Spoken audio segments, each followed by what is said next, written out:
Now to a collection that's about speed, beauty, history and preservation. If you've ever sat and watched a touring car race or had a poster of your favourite driver on the wall, this one's definitely for you.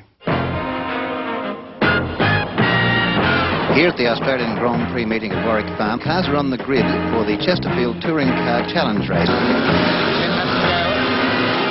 go. When I was about 22, 23, I had built hot rods right up to there, and I managed to get hold of a Ford development car, the face Ford GTHO, and I found it was so good, and that sort of swapped me to touring cars. I just sort of took on this thing of looking after them, because they were all just drifting away, sitting in paddocks and things like that. No one else was looking after them. No one else was assembling Australia's motoring history. And I thought I might end up with, say, between 10 and 12, you know, some number like that. That was as many as I could handle. And but then one thing led to another. I never thought I'd end up with about 80. The car that Geoghegan's driving now is a fairly new gadget. It's not been raced by Geoghegan for very long.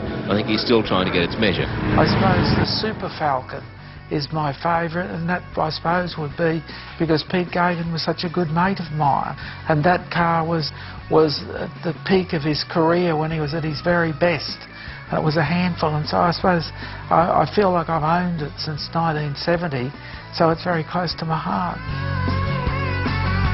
When I found the Super Falcon, which Kingsley Hibbard had bought from Pete, I nearly cried. You know, it was such a mess. Spent better than $100,000 on restoring the car, and it's a priceless car now.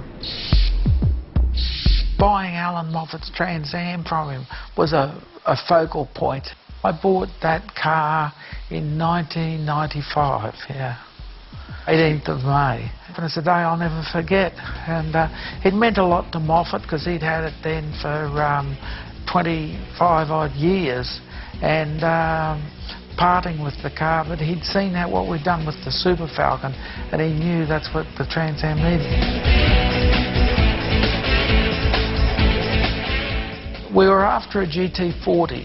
I went to the seats and I wasn't happy about it, so this great one came up for sale at Silverstone. We bought the car, we finished on it at the auction, and then negotiated the next day.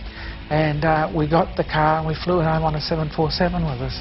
That was a pretty good act. 1278 of the order, 1278. I do get a huge degree of satisfaction in that I've saved some of the lives of some of the cars. I love them like grandkids, but I wouldn't be surprised that, say, on about 20 of them they would have been lost.